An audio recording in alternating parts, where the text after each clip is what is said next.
Hello, everybody. How are you?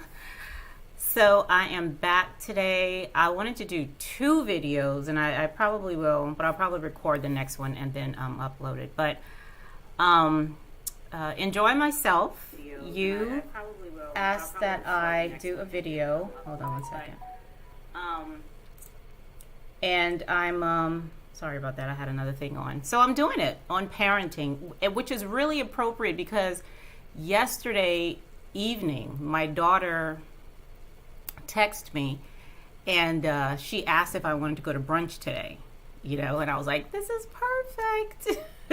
So we went to brunch today, and I'm going to talk about how that went, and I'm going to show y'all some stuff too. Okay. So now, this is not just parenting. So it's parenting from the perspective that I have right now, okay, which is the perspective that went into my book, and it's what I talk about on this channel.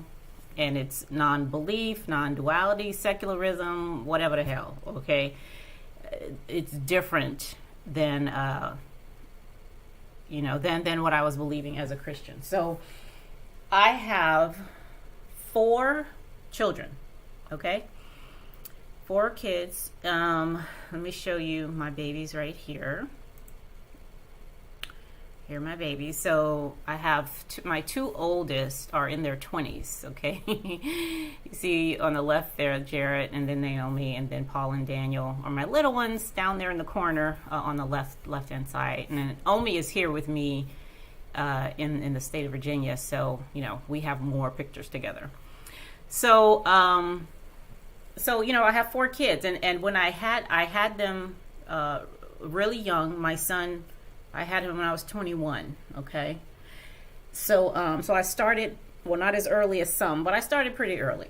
Okay, and when I had my kids, all of my kids really, I was a Christian, and of course, I mean, we know how you raise kids. Okay, because the Bible tells us how to raise kids, So I had that, and then I had the people around me, the adults, the authority figures around me to instruct me and show me how to raise children, okay? So I knew how to parent because of a book and because of people around me, or at least that's what I thought. Okay. At least that's what I thought. I knew I had to, raise my kids in the right way. They had to fear God. They had to be respectful. They had to be obedient. All that stuff that has to go into. And because they had to be those things, because they were a reflection on me. Now, I said in a previous video, and it might sound like super heartless, but this is just the way it is. My kids were tools. I was on a mission to prove myself as all kinds of things: a good Christian, a faithful servant, a great parent, all of those things I had, were labels that I gave myself and that I convinced other people that I was. So I needed evidence, and they needed evidence. So my kids were tools I used to get the evidence that I'm a good mom, a faithful servant, a good Christian, and all those other things that I said I was. All right. So it wasn't about really raising them. It was about using them to prove what I was. Okay. And that was my now I never would have said that. Okay, back then, that's really what I was doing. Okay, but it was, to be totally honest, it absolutely was what I was doing. Okay, and what they were for. Now, I found out that I was wrong. Now, I wasn't wrong about what I was doing. I was wrong about being right. Like, this is the right way to raise children. This is the, that's what I was wrong about being right. Okay. Now, you can raise your children in however way you want to do that. But if you think it's the right way, that's where you're wrong. Okay. And what I'm saying, I'm not saying don't do it. You know what I'm saying? But what I'm saying is, at least for me, it was the only way, you know, because it was the right way. So it was the only way. You know what I mean? So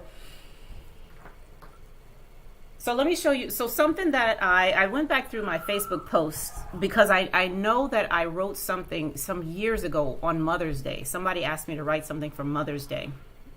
And I couldn't find that particular thing, but I did find a post from 2015, okay, that I put on Facebook with this picture, okay, all my kids right here, right? And I said, as a daughter, nothing separates me from my mother.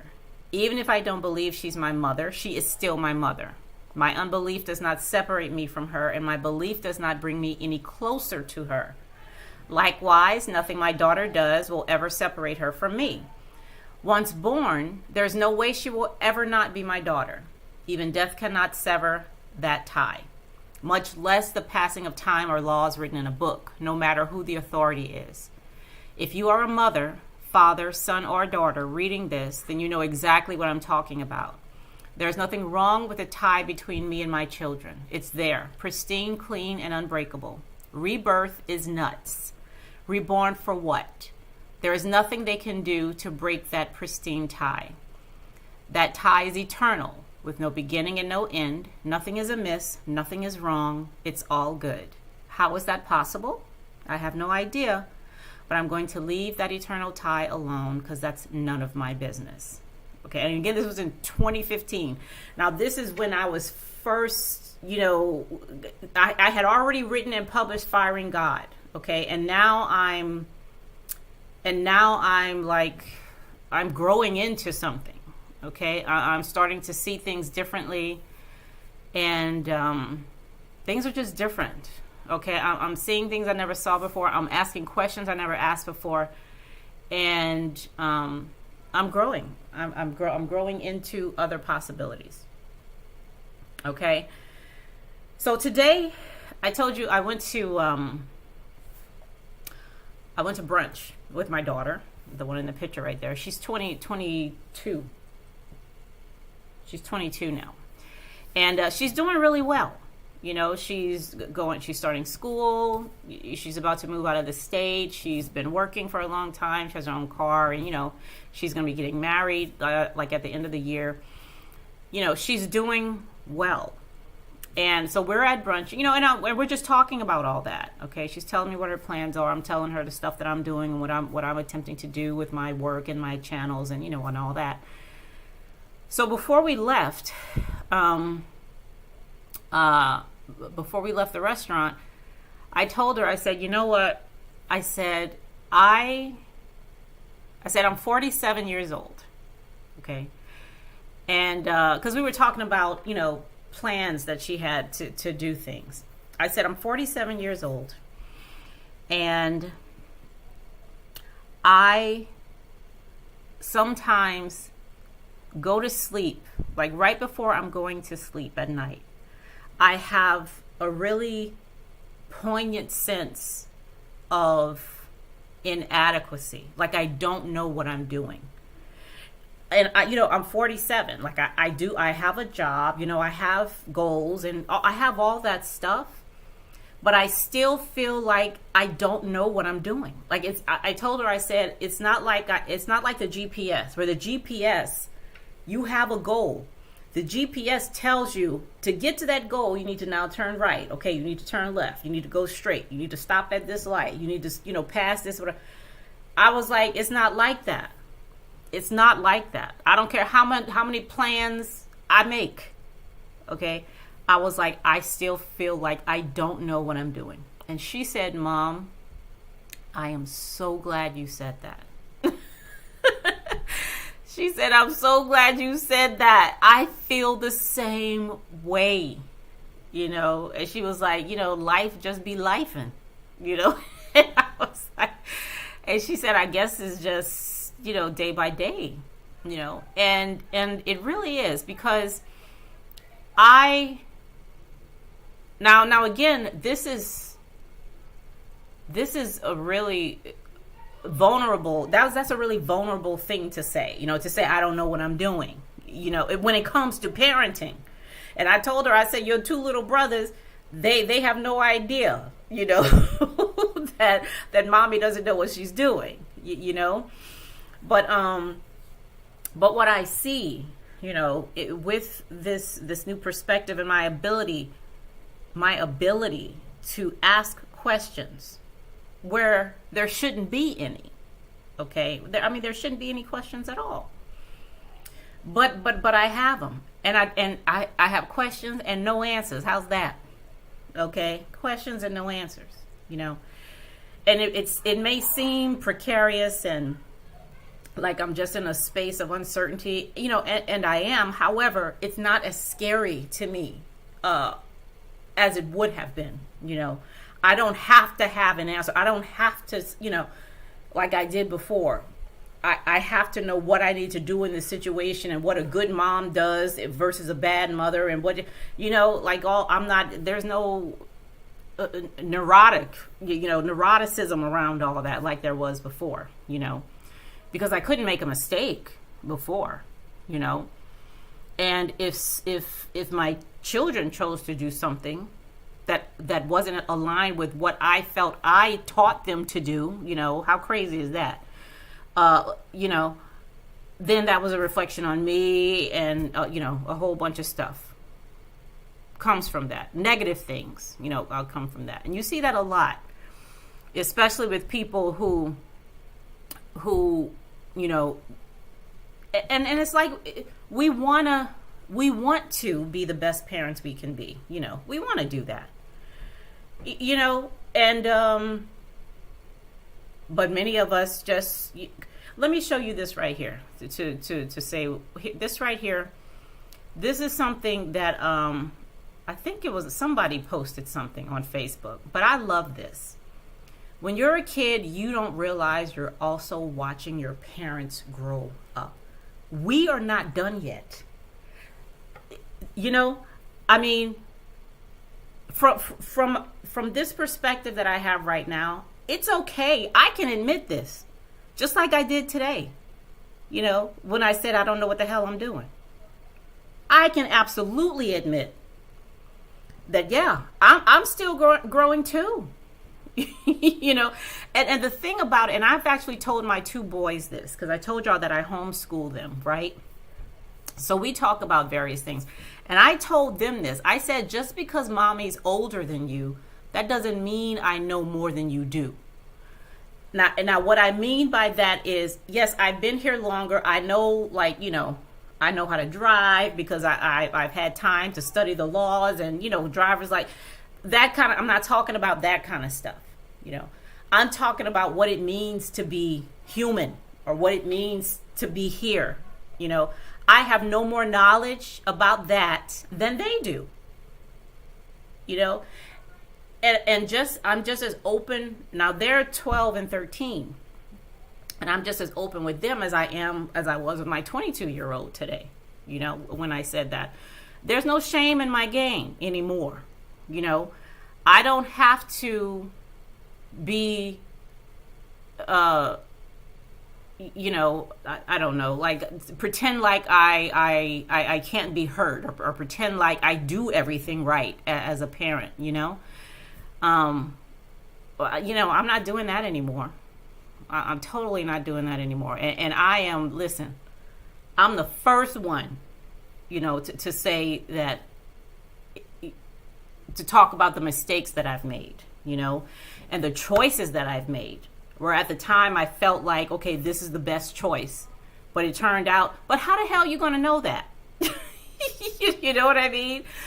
The most significant thing, at least for me, when it comes to parenting, right, with, as a person who now sees differently than I did before, is that I'm okay. Like wherever I am, whatever I'm doing, I'm okay. I'm still growing up just like they are. I just got a head start. My mother, my mom is in her 70s. This statement still applies to her. In her 70s, still applies. How could it not? At what age would you be done?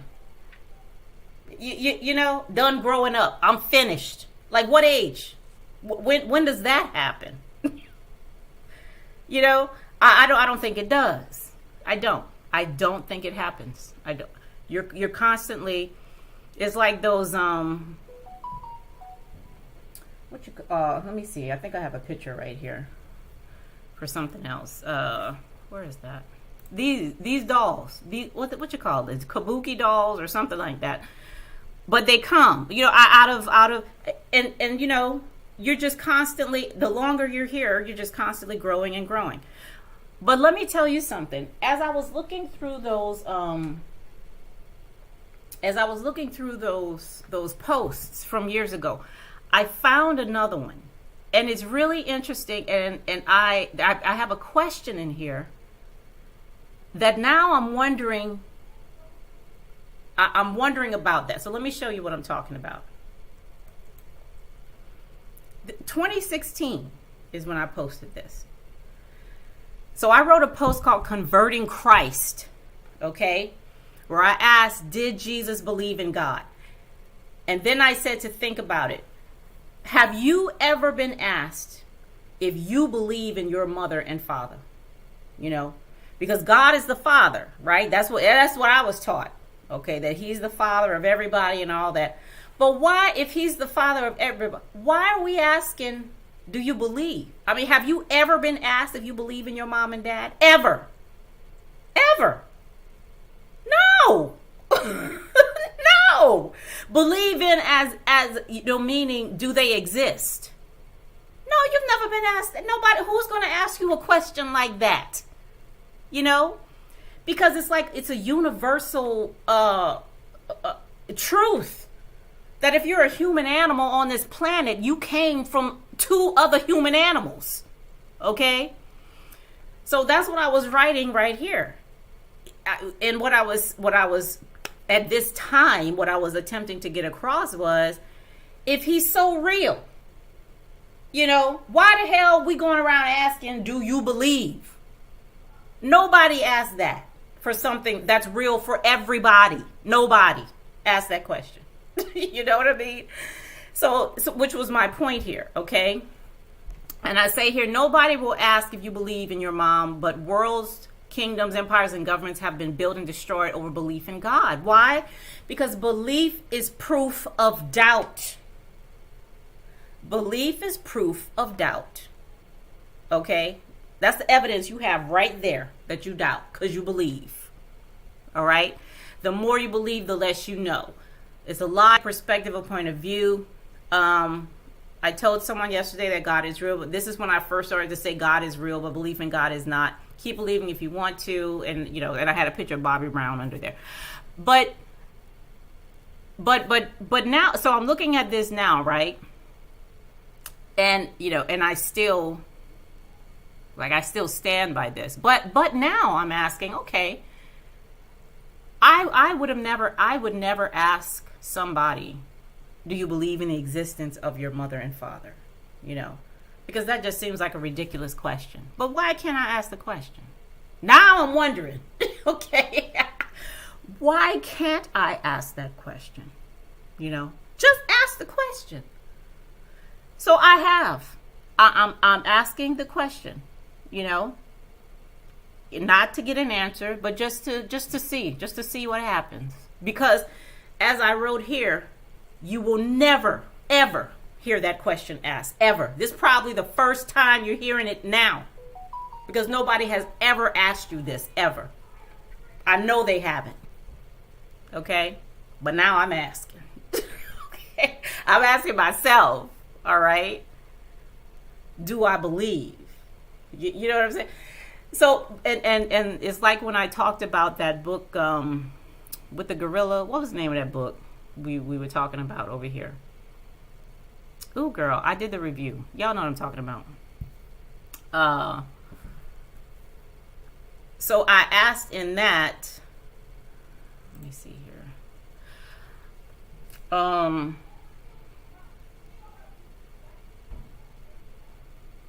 Oh, when you believe, like believing and forgetting happen at the same time. Okay, just like the guy in the book was saying, how, you know, in the Garden of Eden, when the Garden of Eden is about when man began to believe. Okay, which also at the very same time, the forgetting started happening, or the dismembering. Belief and the dismembering started happening at the same time. You know, how I also said how God committed the original sin by separating the light from the dark and the earth from the fire and the world from the whatever. You know how all that stuff goes in Genesis, child. You know, so you got the dismembering and the belief happening in the same book. Okay, so so the more we believe, the more we forget. Okay, the more we forget, the more we believe. So so this was, I was glad that I found this, because you know, and I still haven't found the thing that I wrote for the Mother's Day thing. But what I was saying in there was, what I was saying in there, let me see, yeah, I don't know who that is, was that like, I really don't know. This is really something, just like I talked to my daughter about today. This is really a day, because there's a lot going on. Okay, I'm growing up, she's growing up. I tell my boys all the time, like, we're doing this together. Okay, I don't have no map to say this is how you raise Paul and Daniel. There is no map for me like that. Okay, you got 1,000,001 books about how to raise kids. But anybody in this chat who hears it, y'all know, just from yourself, you know, children are different. There is no one book anybody wrote that applies to every single child, even in the same family. I don't care if they twins. Okay, you're going to be raising them differently, because they're different, you know, personalities. You know, so, and I tell them, we got to do this together. Y'all don't have y'all hands tied behind y'all back being raised. Okay, no. That's not how this works. Okay. That is not how this works. Okay. We're all in this. We're all in this thing together. Okay. So what I can say is I appreciate, I 100% appreciate the fact that I'm now willing to be something different and to see something different when it comes to, number one, my attitude towards my kids. Okay, like, they are not less than I am. Just because they got here some 20-something years after I did, you know, they shorted it. Well, you know, I don't know how much longer that's going to last, but at least 2 of them are shorter than me.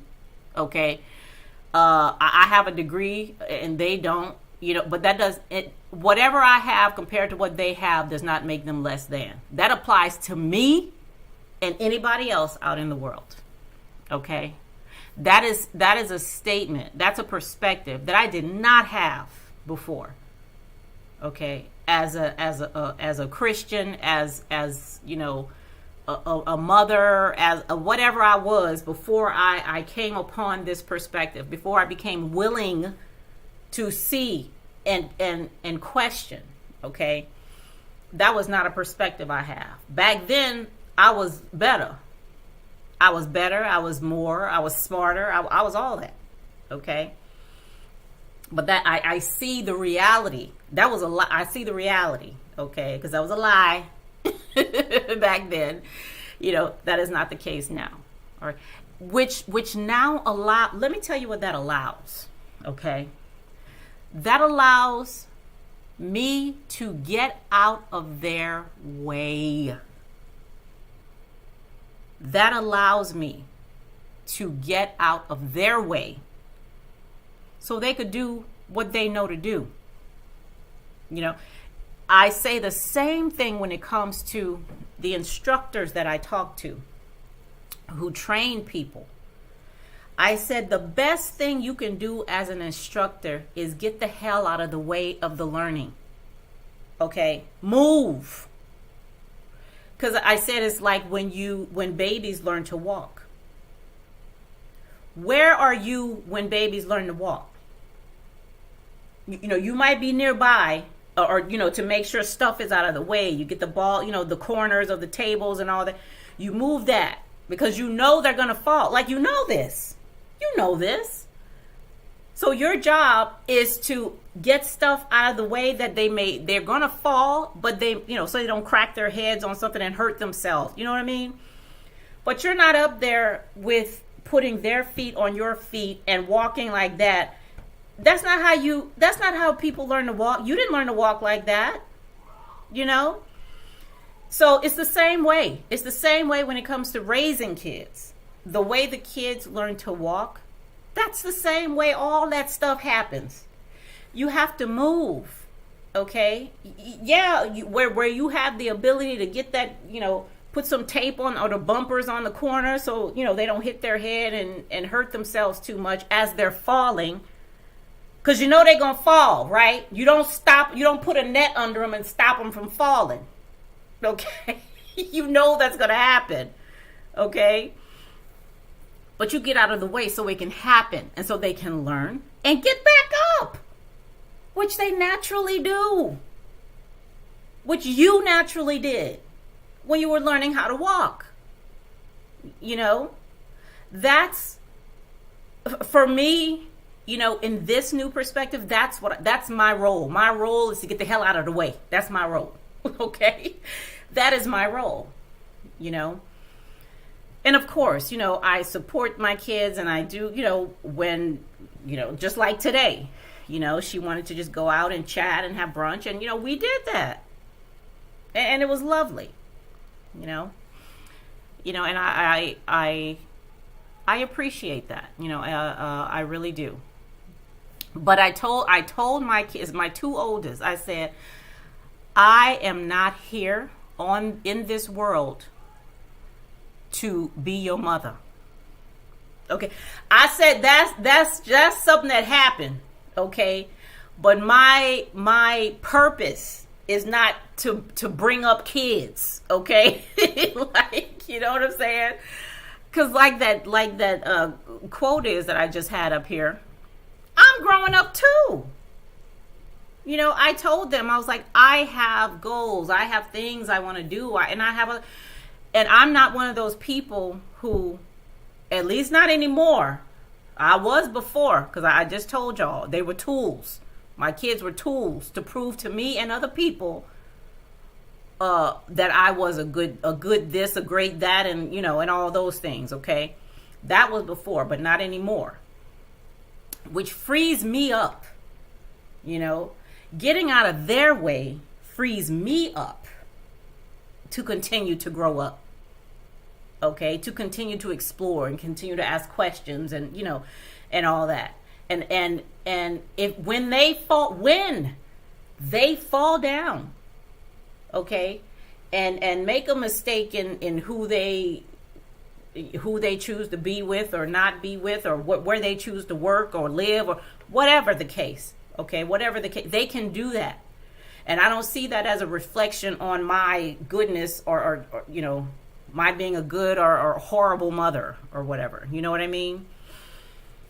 Because all of us, we could take all of our parents to court, okay, and sue them for all kind of things. I can be taken to court, okay, and be accused of all kinds of stuff, as far as, not making the best decision for my children or for me, all of us can do that. We absolutely can. But where's that going to get us? Okay. That's what psychiatry is about, right? Blaming your parents. At least what Freud was doing. He was a great man. He did some good stuff. But you hear a lot about, all your trauma comes from your terrible parents. We hear a lot about that. But and I know that in that article that I wrote, I said something about how parenting is like a quality, you know. It's a quality that was able to shine through, you know, when I had my kids. I don't think I called it parenting. I think I called it something else, nurturing or something. I forget what I called it, but as a consequence of you know, mothering children, you know, that quality was really able to shine. And there are people who, I mean, where that quality, you know, just, you know, blooms, and they've never had kids, you know, but they're just really great and nurturing, you know, with children, you know. So you don't have to, like, you know, be a biological mother or to have that quality really shine, or father, you know, to have that quality shine through, you know. But I feel I can say right now that firing God, which is something that I do every day, okay, which means I examine the belief systems that I have, and I ask, is this still useful? Not is it right or wrong? Am I going to go to heaven or hell if I... No. Is this still useful for me? Okay. I used to be afraid of my beliefs. I used to be afraid of my beliefs. Not understanding that they don't exist without a believer. Like, what belief? Where is belief if I'm not... Where is Cheryl's beliefs if Cheryl ain't here? Huh? I used to be afraid of the belief. Can you believe that? But you know, I'm not anymore. So I can look at them, question them, you know, flip them upside down. I can do what the hell I want. All right. to the police. I can fire them, hire them again, you know, pay them less, give them a raise, whatever. All right. Whatever. So just like my daughter said today, life just be lifing. Okay. And we're learning as we go along. And there's nothing right or wrong with that. Okay? Nothing right or wrong with that. All right. I think that's all I had to share with you all. Now, I want to do... I'm not going to do it in here. I'm going to make a separate video. But we have to talk about Ukraine, Russia, and non-duality. Okay, we got to talk about this. I had an amazing conversation with someone today where, you know, they were, I'm not going to get too much into it, but they were, you know, we were talking about what's going on. We were talking about how, because we just watched this show yesterday about this Norseman and Valhalla, you know, how you have to be a warrior.